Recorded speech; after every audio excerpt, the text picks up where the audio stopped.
Noticentro 1, CMI.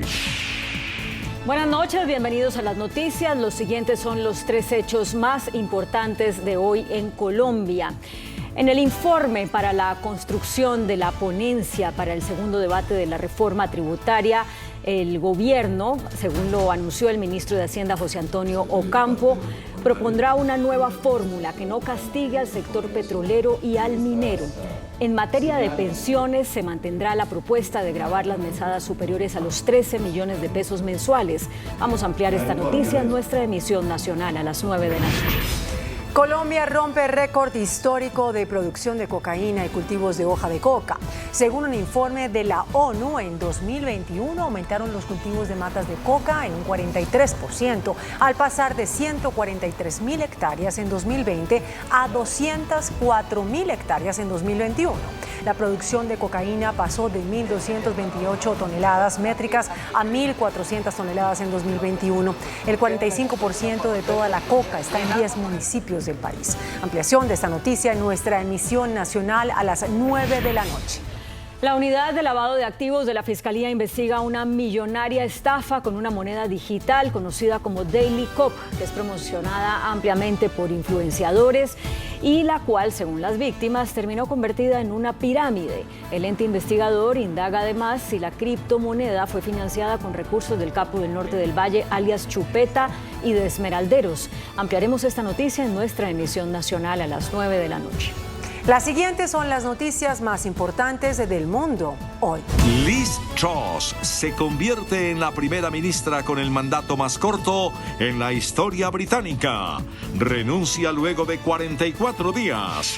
Partido de Truss confirma que habrá nuevo primer ministro el 28 de octubre. Boris Johnson se posiciona como favorito entre los candidatos para ocupar el cargo de primer ministro. Ucrania, con casi la mitad de su territorio sin energía, teme la llegada del invierno. Finlandia construirá un muro en su frontera con Rusia para evitar llegada masiva de migrantes.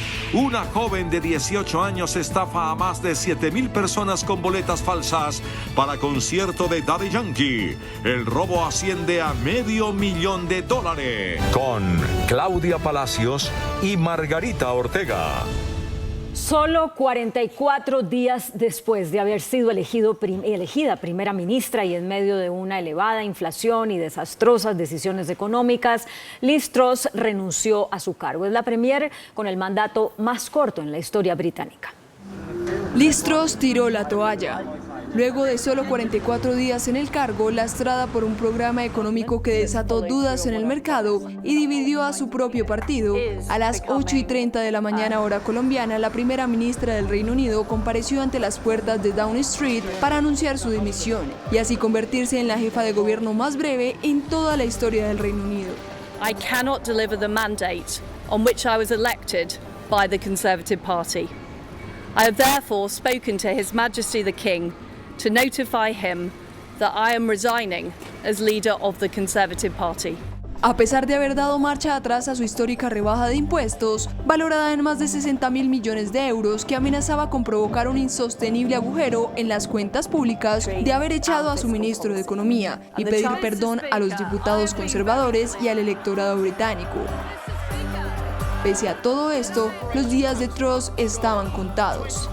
Tan solo ayer, cuando 2 integrantes clave de su gobierno renunciaron, Truss había prometido permanecer en el poder y dijo que era una luchadora y no alguien que abandona. Pero la presión sufrida desde el 5 de septiembre, cuando fue elegida, la hizo dar un paso al costado. La todavía primera ministra ha acordado con la dirección del Partido Conservador que seguirá en el puesto hasta que se elija un sustituto a lo largo de la semana que viene, el tiempo que se han dado para buscar una solución a la crisis desatada. Solo 13 diputados conservadores británicos podrán presentarse como candidatos oficiales para suceder a Liz Truss y ocupar el cargo de primer ministro, en un proceso express que tiene al polémico pero popular ex premier Boris Johnson como gran favorito. La batalla por el liderazgo Tory ha comenzado y se decidirá en una elección interna de la formación que se celebrará la próxima semana. Y entre los nombres que más suenan como sucesores están los de Rishi Sunak, titular de Economía durante la pandemia que perdió contra Truss en la anterior contienda, y Penny Mordaunt, actual líder de los conservadores en la Cámara de los Comunes. Sin embargo, Boris Johnson también ha comenzado a tantear el terreno para un posible regreso pocos meses después de dimitir, cercado por los escándalos. Esto ante un aparente respaldo para que vuelva al frente del gobierno. Según un sondeo de YouGov, un 32% de los Tories querrían volver a un liderazgo de Johnson. Mientras no sorprendería que presentara su candidatura Suella Braverman, la hasta el miércoles ministra del Interior y cuya dimisión acabó por precipitar la renuncia de Truss, mientras Jeremy Hunt, el poderoso ministro de Finanzas que destrozó el paquete económico de la Premier, era un nombre que sonaba con mucha fuerza hasta que el funcionario descartó su interés en ello. Lo cierto es que solo 3 diputados conservadores británicos, como máximo, podrán presentarse como candidatos oficiales a suceder a Truss y tendrán que tener al menos 100 apoyos de los 357 parlamentarios Tories. Quien sea nuevo primer ministro británico será designado en los próximos 8 días, a más tardar el 28 de octubre. Así lo anunció Graham Brady, el presidente del comité, órgano clave para definir cuál será el futuro líder del Partido Conservador, mientras la oposición laborista pide elecciones anticipadas. Tras la dimisión de Liz Truss como primera ministra del Reino Unido, el liderazgo del Partido Conservador parece enfocado en evitar alargar el proceso para una elección de un nuevo líder de la colectividad, el cual podría dejar al gobierno británico sin cabeza durante otros 2 meses, como sucedió con los comicios que se celebraron en septiembre. Así lo confirmó Sir Graham Brady, el presidente del Comité 1922, el órgano que reúne a los diputados que no ocupan puesto alguno en el Ejecutivo y que tradicionalmente se encarga de la organización de un nuevo proceso de primarias, pero que en este caso se encargó de informar que la disputa para ver quién se convertirá en el futuro primer ministro del Reino Unido terminará el próximo 28 de octubre. Según Brady, será posible llevar a cabo una votación y concluir una elección durante los próximos 8 días, a más tardar el próximo 28 de octubre. Al conocer la decisión, el jefe de la oposición laborista, Keir Starmer, pidió la celebración inmediata de las elecciones generales previstas para finales de 2024, asegurando que los conservadores no pueden responder a su último descalabro simplemente chasqueando los dedos y modificando los de arriba sin el consentimiento del pueblo británico. El gobierno ucraniano comenzó a restringir el uso de energía tras los ataques rusos contra la red eléctrica que tiene a la mitad del país a oscuras. Las autoridades ucranianas restringieron por primera vez desde el inicio de la invasión rusa el uso de la energía eléctrica a nivel nacional debido a los ataques lanzados por los invasores rusos contra la infraestructura eléctrica por medio de misiles y drones kamikaze. El presidente ucraniano Volodymyr Zelensky pidió a la ciudadanía restringir el consumo con el nuevo escenario y pidió ahorrar electricidad a partir de hoy. El suministro de energía estará restringido en todo el país entre las 7 de la mañana y las 11 de la noche. Але, на жаль, є і влучання, є нові пошкодження критичної інфраструктури. Цієї доби 3 енергетичні об'єкти були знищені ворогом. Звичайно, ми зробимо усе можливе, щоб відновити нормальні енергетичні можливості нашої країни. Además, las autoridades locales ucranianas redujeron los servicios de transporte eléctrico, como los tranvías y trolebuses, al entrar en vigor las restricciones en todo el país. De las 38 rutas de trolebuses de Kiev, 21 serán sustituidas por autobuses. En la región central de Poltava, pidieron a los residentes que limitaran el uso de hervidores, planchas, microondas y otros aparatos eléctricos. El gobierno de Finlandia logró el apoyo de todos los partidos políticos para construir una valla metálica en los tramos más vulnerables de su frontera con Rusia. El objetivo es frenar la inmigración ilegal y la llegada masiva de personas. El proyecto, cuyos detalles deben aún ser concretados, contempla la construcción de una valla metálica de varios metros de altura con alambres en su parte superior y con cámaras de videovigilancia en los tramos fronterizos considerados de mayor riesgo. Las autoridades de Perú emitieron una alerta a Interpol para la captura internacional de una joven de 18 años y sus cómplices, quienes son acusados de haber estafado a 7.000 personas con entradas falsas para el concierto de Daddy Yankee. La joven, identificada como Pamela Cabanillas, habría utilizado unas boletas originales para crear un lote falsificado y venderlas por redes sociales. El monto del fraude habría superado el $500,000. En esta nueva modalidad de estafa online están involucradas alrededor de 20 personas, la mayoría de ellas entre 18 y 25 años. La plataforma de streaming Netflix anunció medidas para acabar con las llamadas cuentas compartidas. A partir de 2023 cobrará un recargo. La finalidad es evitar que otros usuarios, aunque se trate de amigos o familiares, tengan acceso a una misma cuenta en un dispositivo diferente a los que estén ubicados en el lugar donde viven las mismas personas. El telescopio espacial James Webb de la NASA ha capturado un paisaje exuberante y muy detallado de una increíble región. Captó los icónicos pilares de la creación donde se forman nuevas estrellas dentro de densas nubes de gas y polvo que parecen majestuosas formaciones rocosas. El telescopio Webb obtuvo un nivel de detalle nunca visto. Revela miles de nuevas estrellas que quedaban ocultas en anteriores fotografías. Nueva marca para el carro eléctrico más rápido del mundo, que es un vehículo alemán. Así como hay récords graciosos, insólitos o curiosos que aportan poco y nada a la sociedad, hay otros que tienen directa relación con desarrollos tecnológicos, que representan una evolución y que por lo tanto pueden generar un beneficio o varios en el futuro. Esto es lo que ha ocurrido en la Universidad de Stuttgart en Alemania, donde un grupo de 20 estudiantes de distintas carreras llamado Green Team trabajó en el desarrollo de un automóvil eléctrico que fuera capaz de marcar un nuevo récord Guinness en aceleración de 0 a 100 km/h. Con un peso de poco menos de 145 kilogramos, el coche de carreras de carbono ejerce fuerzas similares a las de un cohete que regresa a la Tierra. El carro está impulsado por 4 motores que van colocados uno en cada rueda, lo cual representa un gran beneficio porque al estar en esa posición no son masa suspendida, lo que mejora notablemente la intención para lo que fue creado, romper el récord. La potencia que logra con estos 4 motores es de 247 caballos de vapor. Para tener una noción de lo que esto significa, hay que decir que ni siquiera un auto de Fórmula 1 alcanza semejantes valores. Muy buenas noches.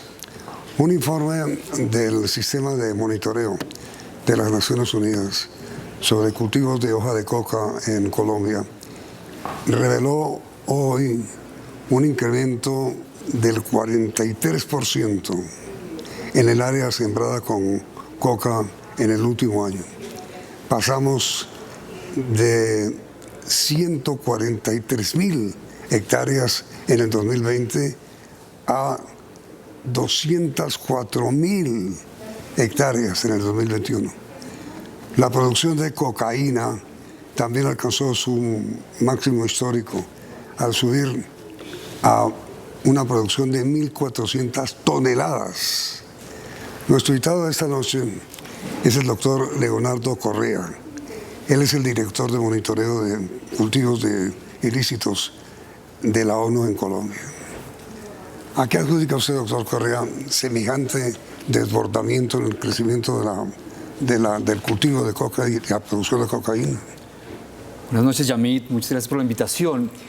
Los datos lo que nos indican es que los cultivos están aumentando desde hace tiempo dentro de lo que hemos llamado enclaves productivos, pero en este año en particular aumentaron afuera de los enclaves productivos. Es decir, esa situación de que por más de 10 años la coca está básicamente en los mismos sitios, como consecuencia de que las condiciones de vulnerabilidad de las poblaciones aún no han sido solucionadas, explica que, a pesar de todos los esfuerzos, la coca siga creciendo en el territorio. Estamos, como usted bien lo mencionaba, en el mayor punto de la serie histórica.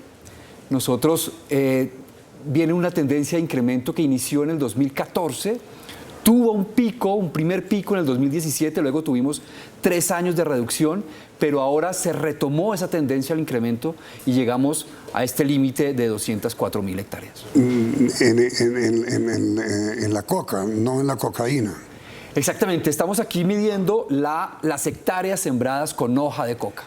Después esa hoja de coca tiene una capacidad potencial de producir cocaína hasta 1.400 toneladas, que también es un récord histórico. Aquí valdría la pena mencionar que el incremento en hectáreas es del 43%, pero como una buena parte de esos lotes son lotes nuevos, que no han llegado a su mayor capacidad productiva, entonces el incremento en producción no es tan alto, no es de 43, sino de 14%. Pero eso no alivia, digamos, las cifras divulgadas hoy por ustedes. No, al contrario, Sí, es una total preocupación. Alarma. Exactamente, es una total preocupación, sobre todo porque lo tenemos que proyectar hacia el futuro. Si estos lotes nuevos hoy tienen niveles bajos de producción, pues si dejamos eso quieto, en un par de años esos lotes que hoy son nuevos van a alcanzar su mayor nivel de producción. En general los cultivos de coca en Colombia alcanzan sus mayores productividades entre los 2 y los 4 años. Y esta es la razón por la cual en muchas áreas la producción se ha venido incrementando, porque los cultivos están llegando a sus edades de máxima productividad. Pero eso supone, doctor Correa, que hay un aumento, digamos, de los cultivos ilícitos fomentado principalmente por la prohibición del uso de glifosato, ¿cree usted? Yo diría que hay una cantidad de variables que juegan aquí. Para mí, para nosotros, lo principal es que no se han corregido las condiciones de vulnerabilidad en los territorios. Ha habido grandísimos esfuerzos por tratar de controlar la cantidad de hectáreas sembradas, pero eso es como una parte de la tarea. La otra parte de la tarea, que es crear mejores vías, crear buenas condiciones para la producción, crear buenos canales de comercialización, no se ha terminado de concretar. Entonces, se elimina la coca en el territorio, pero como esos otros elementos no se solucionan, pues las comunidades encuentran en la coca una salida. Y eso es un poco la historia de que bajamos debido a la erradicación, pero cuando se quita la erradicación del territorio, una vez más la coca vuelve y se incrementa. Pero, a ver, doctor Correa, quienes cultivan la coca son campesinos o narcotraficantes. En eso hemos encontrado una condición que se ha venido consolidando en los últimos años y es los enclaves productivos. Los enclaves productivos son unos territorios. En esos enclaves productivos está en este momento el 41% de la coca y en esos territorios hay 3 condiciones. Primera condición, más de 12 hectáreas de coca por 1 kilómetro cuadrado. Es decir, los cultivos, los lotes están muy pegados los unos de los otros. Alta concentración. Segunda condición, esa situación lleva más de 4 años. Es decir, esa situación de alta concentración lleva más de 4 años. Y tercera condición, la productividad en esos territorios es mucho mayor. En esos sitios, en esos enclaves, estamos hablando de un modelo de producción agroindustrial. Y como le decía, el 41% de la coca está bajo ese modelo agroindustrial. En el resto del territorio la situación es diferente. Allí estamos... Pero antes de que me hable del resto del territorio, ¿cuáles son las zonas del territorio donde ha aumentado el cultivo? Entre 2020 y 2021 aumentó en ambas partes, tanto dentro de los enclaves como fuera de los enclaves. Antes lo que teníamos es que aumentaba dentro de los enclaves, pero no por fuera. Pero no por fuera. ¿Y cuáles eran los enclaves? Los principales enclaves están en el Catatumbo, son las zonas que ya conocemos un Catatumbo, poco. Tibú. Tibú es hoy por hoy el municipio más afectado por cultivos de coca en Colombia. De todos los municipios cocaleros del país, ¿Tibú es el más importante? Tibú es el más afectado. ¿Tiene algunas cifras usted sobre cuánto produce el Catatumbo? Tenemos las cifras. Catatumbo tiene una característica y es que la productividad es una de las más altas del país. Mientras que, por ejemplo, en Pacífico, la productividad está alrededor de 6 toneladas métricas por hectárea al año, la productividad de hoja, 6 toneladas métricas por hectárea al año. En Catatumbo, eso llega a ser casi 8 toneladas métricas por hectárea al año. Entonces, esa es la condición que hace que en Catatumbo no solamente haya muchas hectáreas de coca, sino que esas hectáreas de coca son muy productivas. Otro enclave, otra región de enclave es la frontera sur de Colombia, tanto en Nariño como en Putumayo. Y aquí es interesante ver que son las zonas más cercanas a las fronteras. Allí está una fuerte concentración. Hay otro enclave en la zona de Valdivia, Cáceres y Tarazá, el enclave más o menos en el Bajo Cauca antioqueño. Inclusive comienza a extenderse ese enclave hacia la región de sur de Bolívar. Entonces son zonas muy tradicionales, son zonas que nosotros tenemos en nuestra memoria desde hace más de 20 años que llevamos monitoreando los cultivos de coca. Allí sabemos que hay coca. Lo que ha pasado en los últimos años es que se ha venido concentrando y los cultivos se ponen cada vez más cerca uno del otro. Pero yo quisiera de parte suya, doctor Correa, una respuesta más concreta sobre quiénes son los que siembran coca. Los que siembran coca, no quienes elaboran cocaína, sino quienes siembran coca. Porque tenemos entendido que los campesinos que lo hacen prácticamente amenazados, es decir, o la siembran o los matan. Por eso es tan importante comprender la dinámica de enclave y fuera de enclave. Adentro del enclave esa es la situación. Los campesinos tienen mucha presión, inclusive hay algunos cultivos que no son de campesinos, que son directamente de los grupos en esas zonas de enclave.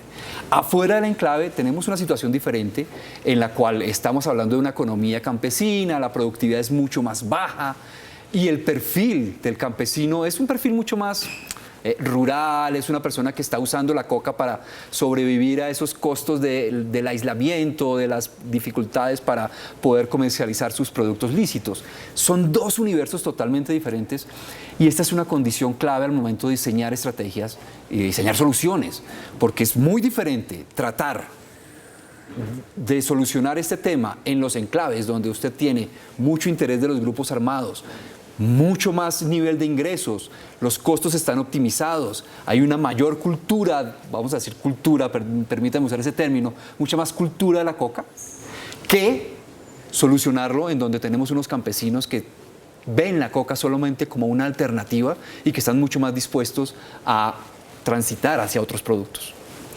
¿Usted diría entonces, doctor Correa, que la sustitución de cultivos fracasó? La sustitución de cultivos es una parte de la tarea. Pero fracasó. Igual que la erradicación, es una parte de la tarea. Pero fracasó. La sustitución no, pero el hecho de que no hayamos completado la tarea sí puede ser considerado un fracaso.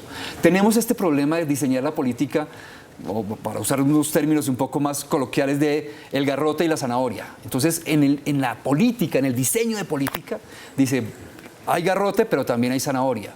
Pero cuando uno se va a ver el territorio, aquí hay garrote y aquí hay zanahoria. Es decir, no es que tengamos territorios en los cuales esas dos cosas hayan coincidido para poder considerar que la política ha sido implementada integralmente. Ese es un poco el gran problema. Pero explíqueme usted, por favor, ¿cuál es el garrote y cuál es...? La erradicación forzosa la estamos considerando el garrote. Si usted no erradica, si usted no se pone en la parte legal, le vamos a erradicar. Ese es el garrote. ¿Cuál es la zanahoria? Las opciones de desarrollo, las oportunidades para entrar al desarrollo alternativo, los programas de incentivos para que las personas se mantengan dentro de la producción lícita. Pero a ver, doctor Correa, si es una equivocación afirmar que hay una gran distancia en ingreso económico, en ingresos de dinero, una gran distancia para el campesino entre sembrar hoja de coca o sembrar tomates o cualquier otro producto. Hay una gran distancia, pero no es solamente relacionada con el precio, digamos, con el dinero, sino con la facilidad de comercialización. Digamos que la hoja de coca tiene las ventajas de que hay mercados garantizados. Asegurado. A los narcotraficantes. Exactamente. Que la compran. Que la compran y que le llegan a su finca y allá le ofrecen el dinero, etc.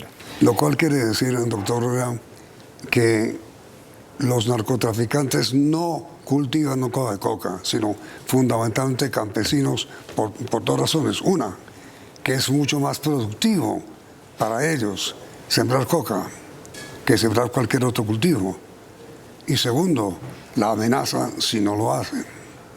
Sí, pero muy importante diferenciar dentro de enclave que fuera de enclave. Dentro de enclave, eso es básicamente la situación.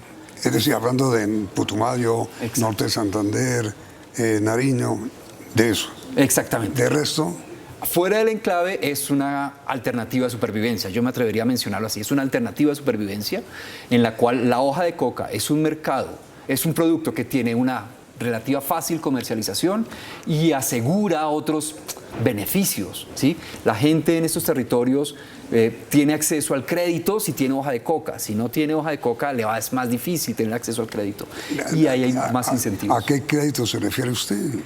En las tiendas, en los almacenes de abarrotes, la gente puede comprar el mercado. No crédito bancario. No. Es un problema el hecho de que tengamos una baja cobertura de bancarización en esos territorios. Y me lleva a plantear aquí un punto que también considero importante, Yamit, y es que en los territorios afectados por cultivos de coca tenemos una baja presencia institucional. Y eso no se ha corregido. Entonces, el acceso a la banca es complejo, el acceso a la justicia es complejo, el acceso a la salud inclusive es complejo. Esas son las condiciones de vulnerabilidad que tienen que ser solucionadas si queremos llegar a un escenario en el cual las reducciones sean sostenibles. Entonces, después de comerciales, doctor Correa, respóndame por favor esta pregunta. ¿Usted está de acuerdo con la propuesta hecha por el director de la DIAN, doctor Reyes, sobre la legalización del cultivo y el consumo y la producción de hoja de coca y de cocaína a cambio de un altísimo impuesto? ¿Sí o no? Después de comercial.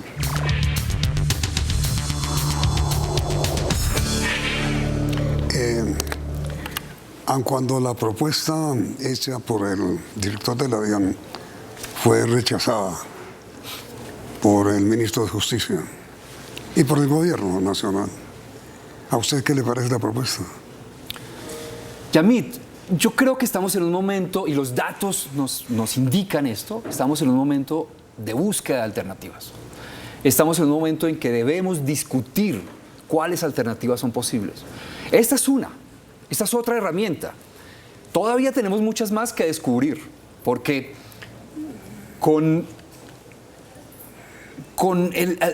digamos, lo más importante es que se logre transformar el territorio. Yo siempre digo que el costo del aislamiento en estos territorios lo está pagando la posibilidad de hacer una actividad ilegal. Entonces, allí hay una discusión y lo importante es que podamos estar usando la evidencia para poder tomar buenas decisiones. Es decir, usted diría, mire, es una iniciativa que valdría la pena discutir. Es una iniciativa que debemos comenzar a discutir. Que valdría la pena discutir. Que vale la pena discutir, que debemos buscar la forma, porque es que el tránsito hasta que eso pueda ser implementado es bastante incierto. Sí. En este momento no tenemos suficientes datos como para decir lo hacemos de una manera o de otra, pero por supuesto es un tema que se debería comenzar a discutir. Hay experiencia internacional en las cuales hay buenos resultados y otras en las cuales los resultados son más complejos. Uruguay es un ejemplo del buen resultado que legalizó. Uruguay, pero estamos hablando allí de marihuana, sí. En temas de cocaína, sí. Estamos en un universo totalmente diferente. Sí. Entonces, claro, es una discusión valiosa, pero tiene una cantidad de matices, de particularidades en los que debemos ser cuidadosos. Sobre la cocaína, ¿me acuerda usted a propósito de su afirmación, en el sentido de que habría que buscar alguna salida para no seguir creciendo como país productor de coca y de cocaína? Me acuerda usted, digo, de una propuesta que hicieron el presidente Gaviria de Colombia, el presidente de Brasil, el presidente de México, los tres, para tratar, para regularizar la producción de cocaína. Regularizar, no legalizar, para tratar al adicto como enfermo y no como delincuente. Y que el Estado venda, suministre gratis cocaína al enfermo, al drogadicto, gratis, para que deje de ser negocio la cocaína. Esa propuesta, ¿a usted cómo le parece? Nosotros, digamos, el sistema de monitoreo está muy centrado en medir el fenómeno. Es difícil entrar a especular un poco sobre estos elementos de proyección de política pública. Yo creo que en esta discusión hay que recordar que, además del problema asociado a la producción de drogas, nosotros tenemos un problema asociado al desarrollo en estos territorios. Y no se puede solucionar uno sin considerar que el otro también debe ser solucionado. ¿Qué quiero decir con esto? Solucionar el problema de las drogas necesariamente pasa por solucionar los problemas de vulnerabilidades de los territorios. Y al revés, solucionar los problemas de vulnerabilidad de los territorios pasa por solucionar también los problemas de las drogas. Yo creo que hay muchas propuestas que están separando esta condición, que los datos nos están mostrando que hay una correlación demasiado fuerte y que la sostenibilidad, otra vez, de la solución depende no solamente que podamos solucionar el tema de las drogas, sino que también solucionamos el problema de los territorios. Según el estudio divulgado hoy por usted, doctor Correa, la producción de coca y la elaboración de cocaína están convirtiendo a Colombia en el primer país productor de coca y de cocaína del mundo. Eso es terrible. Así es, Yamit. Pero insisto en que, digamos, eso está pasando en Colombia, pero esto es un problema global. Esto no es una cosa solamente de Colombia. No, pues si no hubiera consumo en Estados Unidos, pues no habría oferta. Y no solo en Estados Unidos, digamos, hemos encontrado un incremento del consumo en Latinoamérica, un incremento, inclusive comenzamos a ver incrementos del consumo en África, y eso está haciendo que el problema se vaya saliendo de Colombia. Y en Colombia también. En Colombia también. El consumo. El consumo de cocaína. Entonces, digamos, claro, las hectáreas están en Colombia, pero eso no quiere decir que el problema está en Colombia. El problema es global. Y hoy tenemos registros de cultivos ya también en Centroamérica, hoy tenemos registros de laboratorios de transformación de la pasta en cocaína en Centroamérica, en Suramérica, inclusive en Europa. Esto no es un problema solamente de Colombia. Gravísimo eso, ¿eh? Y mire, doctor Correa, menciona usted en su informe que han surgido nuevos enclaves de producción de coca y de cocaína en Colombia, distintos a los ya conocidos, pues Nariño, Putumayo, Tibú, Catatumbo. ¿Cuáles son? Sí, lo primero que me gustaría decir es que esa sí es la mayor preocupación. Yo creo que más allá de que tengamos un incremento tan fuerte, la mayor preocupación es que ese incremento se da porque comienzan a originarse nuevos enclaves. Recuerde que le había dicho que una de las características de los enclaves es la permanencia. Por eso hoy no todas esas zonas las estamos llamando enclaves, pero ya tienen las condiciones de alta densidad de siembra y ya tienen las condiciones de productividad. ¿Cuáles son? Tenemos recientes, por ejemplo, en sur de Bolívar. Sur de Bolívar es un territorio en el cual la coca se había reducido bastante. Y volvió a crecer. Y ahorita vuelve a crecer, no en todo el sur de Bolívar, como estaba en el pasado, sino en una parte específica del sur de Bolívar. En Nariño aparecen o se recuperan áreas que ya habían sido sustituidas. Exactamente, en las que antes había alta coca, hubo un proceso de transformación, más bien, hubo un proceso de erradicación, la coca bajó y ahora otra vez comienzan a surgir con una tendencia a conformarse en enclaves. Esa es la gran preocupación, porque recuerden que dentro del enclave productivo, el modelo de siembra de coca es un modelo agroindustrial.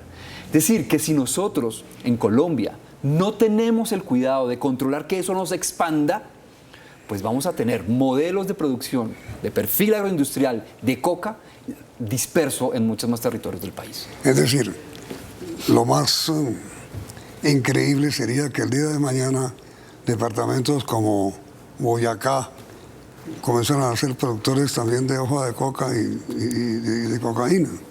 Esperemos que eso no suceda. Yo creo que, y eso es un compromiso, digamos, también de todos los colombianos, digamos. Yo creo que tenemos que fortalecer nuestras capacidades en los territorios, la presencia institucional, el desarrollo alternativo. Los colombianos pueden comenzar a mejorar, a incluir en sus mercados productos de desarrollo. Realmente todos podemos comenzar a colaborar en estos temas.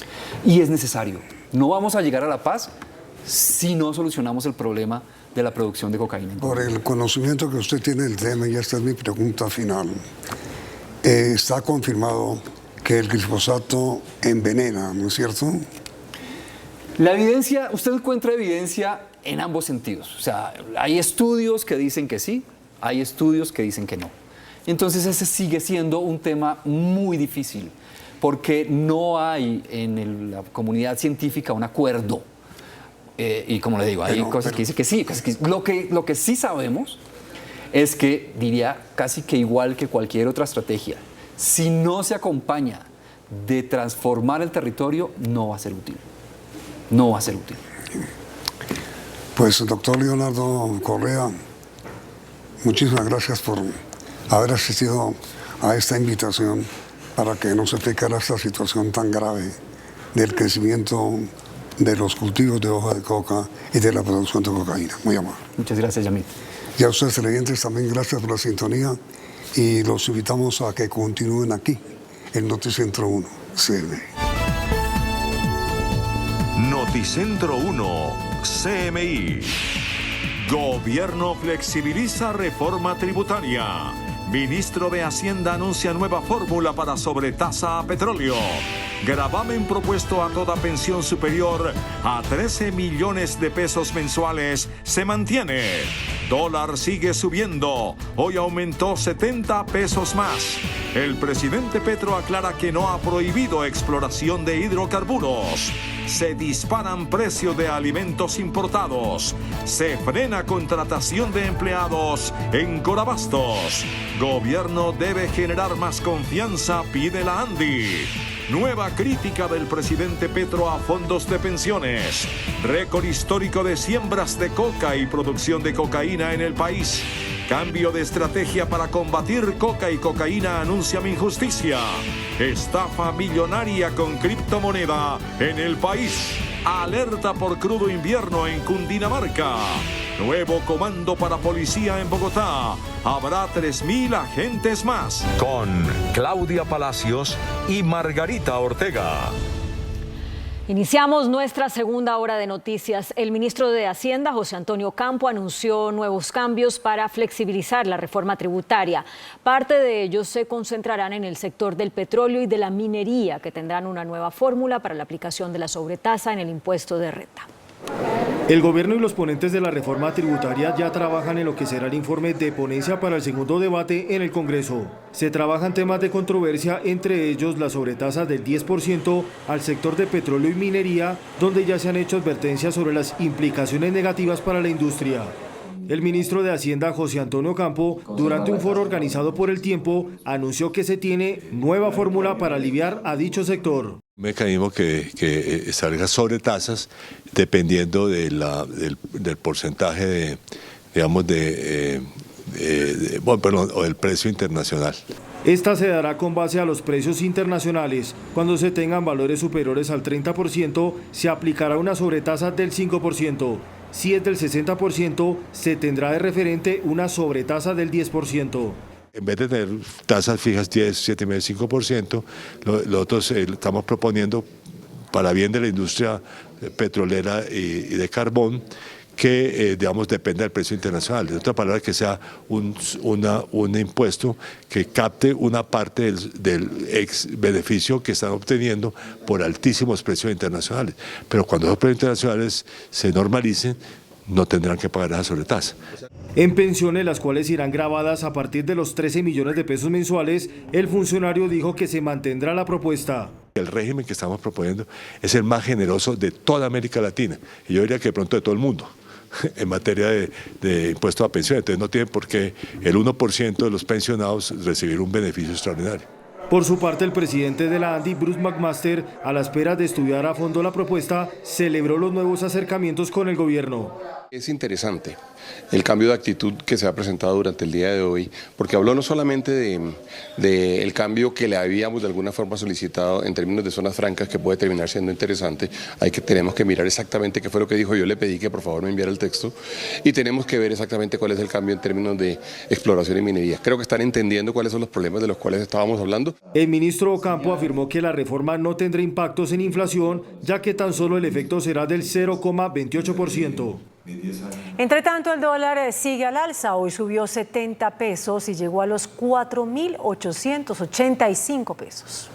El precio del dólar sigue en alza y en la jornada de este jueves se cotizó a 4.885 pesos para un incremento de 70 pesos frente a la tasa representativa del mercado de ayer miércoles. En una jornada de alta volatilidad, en las primeras horas la divisa llegó a tocar niveles de 4.900 pesos con un máximo de 4.921 pesos. El factor internacional sigue presionando al alza. Hay factores internacionales, hay todo un proceso de subida de tasas a nivel internacional que cambia los flujos de capital. Eso está ocurriendo a nivel internacional. Para los analistas también influyen los mensajes del gobierno en el contexto local. En los temas de confianza, usted la puede perder muy rápido, pero ganarla le toma mucho más tiempo. Y en esta carrera y en este escenario de incertidumbre y de recesión o una posible recesión, no nos podemos dar el lujo de crear ese escenario de incertidumbre o de desconfianza. El gobierno reiteró que se están tomando las medidas necesarias para mantener la confianza y el apetito inversionista. Descartó una intervención al mercado de divisas. Eventualmente intervenir el mercado cambiario no tiene ni pie ni cabeza. Chile se gastó 25.000 millones de dólares tratando de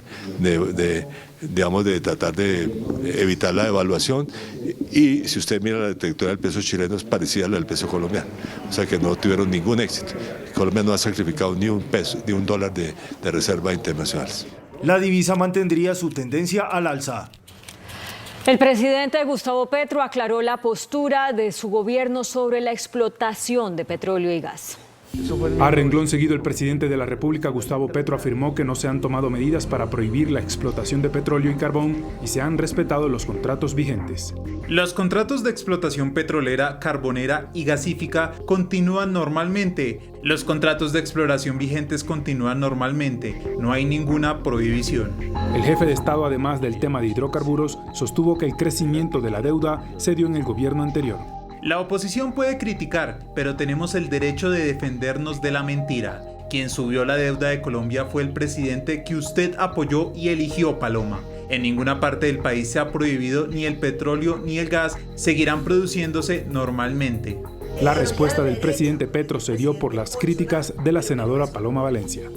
Las decisiones de Petro que ejecuta su ministra Irene Vélez de prohibir el petróleo y el gas, que son el primer ingreso del Estado y las primeras exportaciones del país, tiene disparado el dólar. La deuda pública se aumentó en 85 billones. No hay ni tributaria ni plata que alcance. El gobierno sigue defendiendo la transición energética. Las empresas importadoras de frutas de Corabastos aseguraron que están en serias dificultades por el alto precio del dólar. Han parado la contratación y han aumentado los precios de frutas importadas como manzana verde, kiwi y durazno. Gloria Ramírez, vicepresidenta de la Asociación de Importadores de Frutas en Corabastos, dice que llevan un año sufriendo por el incremento de precios como consecuencia del alto valor del dólar. Hay varias de las empresas, inclusive las afiliadas a la asociación, que están en serias dificultades y dicen que si esto continúa así va a ser bastante difícil. Los precios que antes subían más regularmente, hoy suben todos los días. Al ser todos los productos de fruta cancelados en el exterior en dólares, Esto hace que se incremente mucho el valor de venta y el precio al consumidor asimismo aumenta, lo que reduce el poder adquisitivo de las personas. Una manzana en el mes de febrero, marzo, por unidad se estaba vendiendo en 1.000 pesos, en este momento ya está en el doble, en casi 2.000 pesos por unidad. La situación ya trajo consecuencias. Se está frenando la contratación, que para esta temporada se aumentaba, porque es la temporada de fin de año. Pero no solo las frutas importadas han subido de precio. Lo que es la manzana verde, la manzana roja, el durazno, el kiwi, ciruela, al igual que algunos granos y procesados como la lenteja, el garbanzo, frijol, maíz pira, pescado como el bocachico argentino, también la baza que viene de Vietnam. Los importadores buscan negociar con Chile un precio estable que les permita superar este difícil momento. El presidente de la ANDI, Bruce McMaster, indicó que ante la subida del precio del dólar, el gobierno debe dar mensajes que generen confianza a los inversionistas. El presidente de la Asociación de Empresarios e Industriales de Colombia, ANDI, aseguró que se requiere construir confianza entre inversionistas extranjeros para frenar el alza del precio del dólar, el cual hoy alcanzó un tope histórico de 4.908 pesos. El dólar efectivamente tenemos en este momento, digamos, una realidad que es una realidad distinta a la realidad de América Latina, porque si bien en América Latina se ha venido presentando una devaluación, también es cierto que la devaluación en Colombia es significativamente mayor, y eso es el resultado de lo que está sucediendo en Colombia, no de lo que está sucediendo en el exterior. Y lo que está sucediendo en Colombia tiene que ver, por supuesto, con señales que conducen a que eventualmente los capitales se muevan y la demanda por dólares sea mayor que la oferta de dólares. Entonces la gente no viene, o la gente quiere sacar su dinero, y eso tiene un efecto importante. Yo creo que hay que hacer un esfuerzo grande por construir confianza. ¿Por construir confianza en qué? En nuestra economía. Finalmente, el líder gremial exaltó al ministro de Hacienda, José Antonio Ocampo, explicando que sus declaraciones estabilizan los mercados, contrario a lo que ocurre con otros funcionarios del gobierno nacional. El sector hotelero manifestó su preocupación por el impacto que podría tener en el gremio el impuesto a los servicios turísticos que se estudia en la reforma tributaria. Varias advertencias hizo el gremio hotelero frente a los graves impactos que sufriría el sector si el gobierno decide activar en la reforma tributaria el 19% del IVA en los servicios turísticos. Que el 1 de enero, si no se contempla en la reforma tributaria, darle continuidad a la exención que hasta ahora lleva 6 meses generando una recuperación en el sector, implicará que los hogares tengan que pagar un 19% de IVA sobre los servicios turísticos, incluyendo los servicios de alojamiento y hospedaje. Las altas tarifas de energía es otro de los temas que pone en juego la rentabilidad del sector, que hoy registra un comportamiento del 58% en la ocupación. Es insostenible para el sector que el 1 de enero, con este comportamiento inflacionario, con este costo del kilovatio, regrese la sobretasa a la energía. Las declaraciones se dieron durante el Congreso de Cotelco que se realiza en Cartagena, donde el gremio hizo el llamado al gobierno a mantener los beneficios actuales del sector. Una nueva crítica a los fondos privados de pensiones hizo el presidente Gustavo Petro durante el Foro Iberoamericano de Seguridad Social realizado en Bogotá. El mandatario aseguró que con el sistema actual solo el 20% de quienes cotizan en los fondos privados recibirá una pensión. Al intervenir en un foro iberoamericano sobre asuntos laborales, el presidente Gustavo Petro defendió nuevamente reforma al sistema pensional en Colombia. Dijo que hoy la situación de los adultos mayores es paupérrima y que los jóvenes no tienen posibilidades de pensionarse en el futuro. ¿Tendrán pensión? De ese 20%, el 80% no tendrá pensión. Cotizan para ahorrar obligatoriamente en unos fondos privados que administran los dos grandes banqueros de Colombia, pero que al final, bajo el cálculo actuarial, no suman tanto por sus bajos salarios, la mayoría de salario mínimo, que no permite el ahorro individual tener pensión. Y ese es nuestro sistema pensional. Es decir, en realidad, nada. El jefe de Estado también aprovechó el evento para hablar sobre los contratos de prestación de servicios. Insistió en que su gobierno quiere acabarlos. En el mundo formal creemos que el contrato de prestación de servicios no laboral que encubre una relación laboral de manera mentirosa solo para sobreexplotar al y a la trabajadora debe pasar a la historia. Sobre este tema, la ministra de Trabajo, Gloria Inés Ramírez, manifestó que el tema de prestación de servicios será tratado en la mesa de concertación laboral. En un conversatorio con la economista y escritora italiana Mariana Mazzucato y los presidentes de varias entidades financieras del país, el presidente Gustavo Petro le solicitó a la banca cofinanciar la producción agraria para llevar desarrollo al campo colombiano. En el conversatorio con la economista Mariana Mazzucato, el presidente Gustavo Petro aprovechó para invitar a los banqueros del país a cofinanciar los proyectos productivos del campo colombiano. Invitación, ¿y si cofinanciamos la producción agraria? La gran reforma en el mundo financiero es que las finanzas financien la producción. Ni siquiera si tiene más competitividad, que es una gran discusión en Colombia, sino si financia la producción. La señora Mazzucato, quien era la invitada especial en su intervención, dijo que la reforma tributaria de Gustavo Petro es necesaria porque es progresiva, pero invitó sobre todo a trabajar de forma conjunta entre el Estado y el sector privado. Y por hacer eso tenemos que abandonar la ideología. No, eso no es comunismo, capitalismo, eso no es derecha, izquierda, pero es de decidir si queremos de veras una economía progresiva, una economía, como usted habló en su speech de inauguración, justa. Al intervenir en su conversatorio con el presidente Gustavo Petro y los banqueros del país, la señora Mariana Mazzucato dijo que el petróleo no va a durar para siempre, que por eso es importante la transición energética, como lo ha dicho el presidente Gustavo Petro, pero que esta debe ser concreta y de forma coordinada entre el sector privado y el Estado. A eso invitó al jefe de Estado y a los empresarios colombianos. Desde la Casa de Nariño, Gerardo Aristizábal, Noticentro 1, CMI. Aumentaron los cultivos de coca un 43%, pasaron de 143.000 hectáreas en 2020 a 204.000 en 2021. La producción de cocaína también tuvo un crecimiento récord.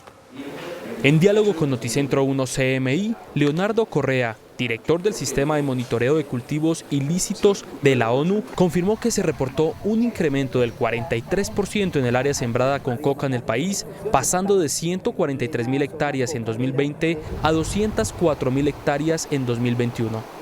Hay unos cambios en la forma como funcionan los mercados y la producción de cocaína. Tenemos cambios relacionados con los grupos armados que están presentes en el territorio, tenemos unos cambios relacionados con la forma como el dinero que se produce en el narcotráfico se convierte en bienes y servicios. Los cultivos de coca se siguen localizando en los mismos territorios con condiciones de vulnerabilidad. Los principales enclaves están en Catatumbo, en la frontera sur, tanto en Nariño como en Putumayo, y en la zona del Bajo Cauca antioqueño. Estas son las zonas en las cuales están los primeros enclaves. La producción de clorhidrato de cocaína también alcanzó su máximo histórico con 1.400 toneladas, manteniendo la tendencia al incremento que viene consolidándose desde 2014. El ministro de Justicia, Néstor Osuna, aseguró que el informe de la ONU sobre el incremento histórico de los cultivos ilícitos demuestra el fracaso de la guerra contra las drogas. Si continuamos haciendo lo mismo que se ha venido haciendo en los últimos 10 o 20 años, el resultado no va a cambiar.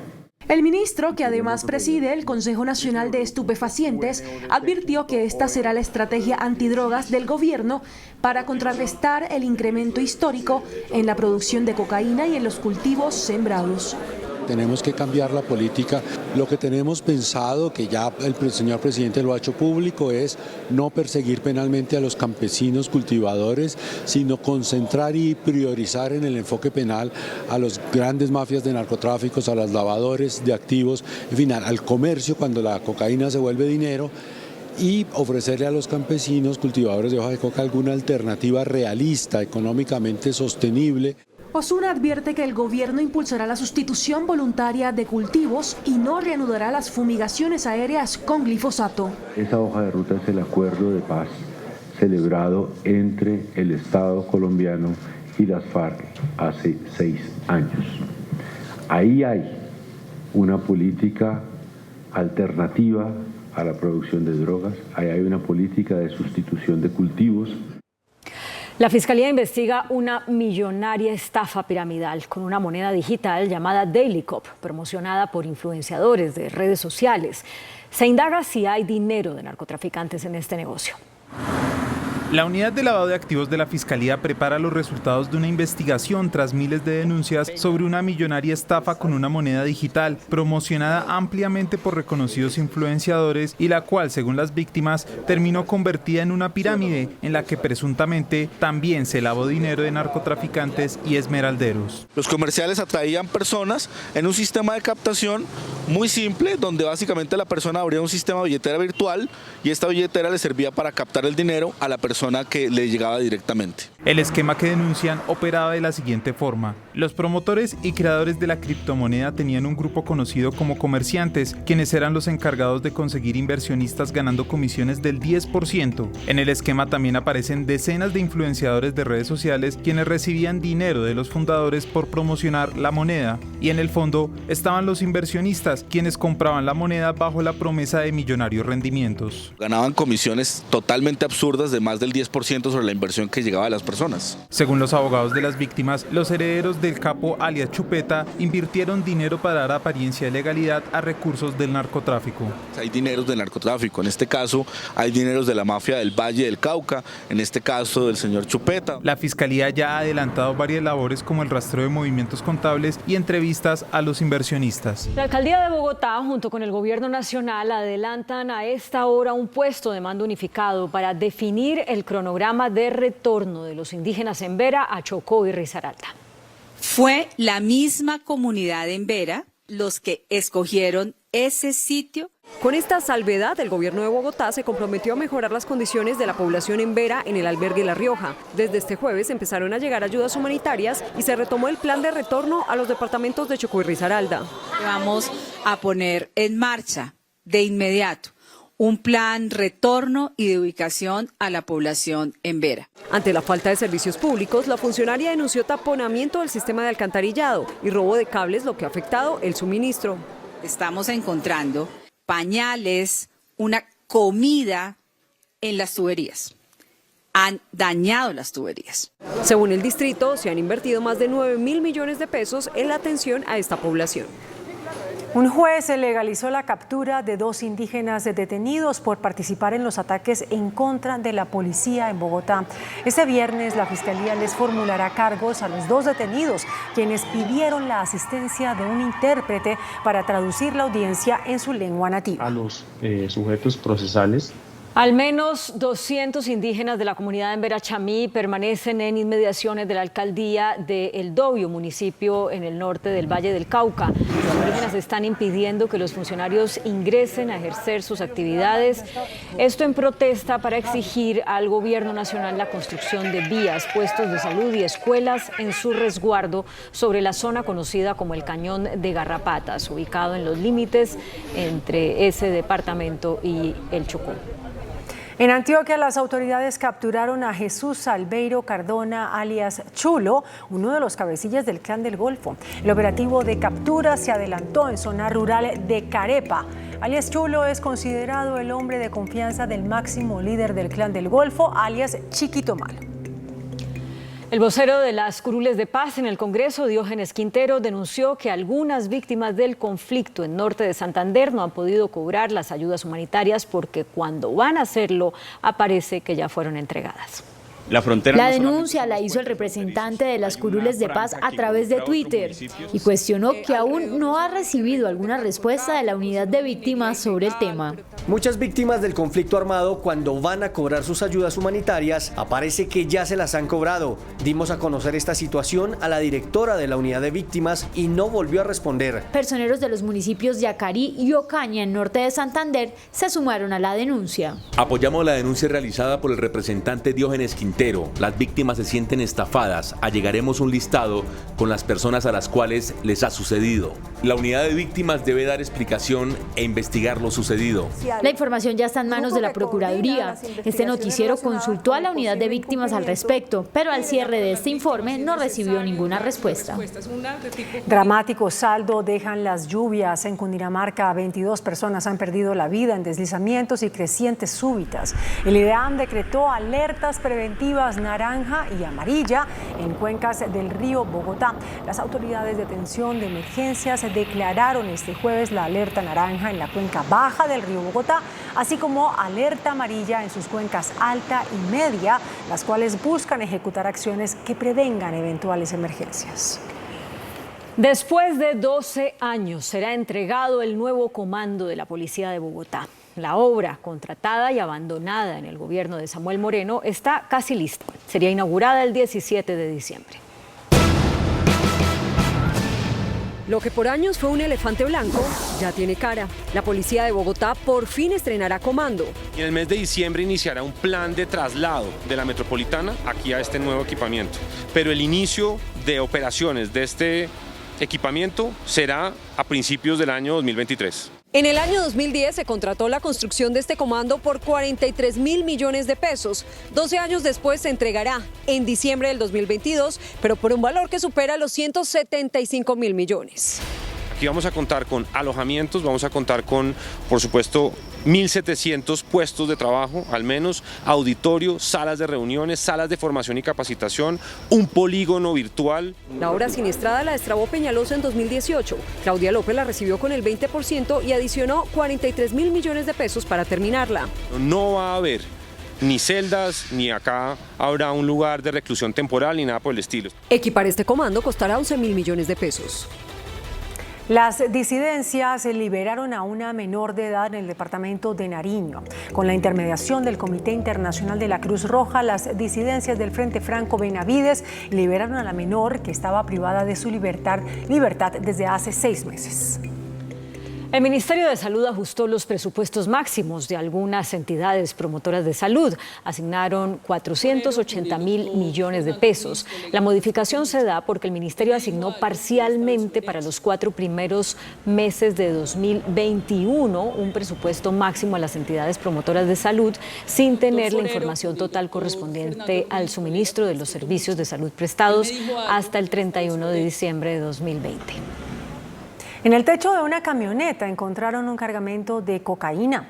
El operativo realizado en un peaje a la entrada de Bogotá por la autopista norte permitió que la policía antinarcóticos descubriera 62 kilos de cocaína en la parte posterior del vehículo. Según la policía, el carro pertenece presuntamente a un militar retirado. Macabro hecho se conoció hoy en Antioquia con la captura de 6 personas. La madre, el padrastro y la abuela de un niño desaparecido fueron capturados porque al parecer entregaron al menor a una secta satánica. No fue a comprar unas arepas, como en repetidas ocasiones dijo con llanto y angustia la mamá de Maximiliano Tavares Caro, desaparecido hace un mes en zona limítrofe de Remedios y Segovia. Una cosa que verdaderamente horroriza y que nos debe llamar a la reflexión. Con esta expresión, el gobernador Aníbal Gaviria confirmó que la mamá del niño, el padrastro, la abuela y 3 personas más fueron capturados por presuntamente ofrecerlo a una secta satánica conocida como Los Carneros, de la que todos harían parte según la investigación. Su cuerpo no aparece. ¿Qué pasó con él?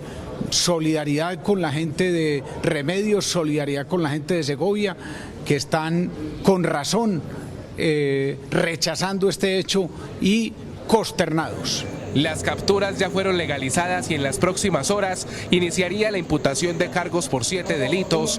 La familia, que estuvo a punto de ser linchada días atrás, permanece en el búnker de la Fiscalía.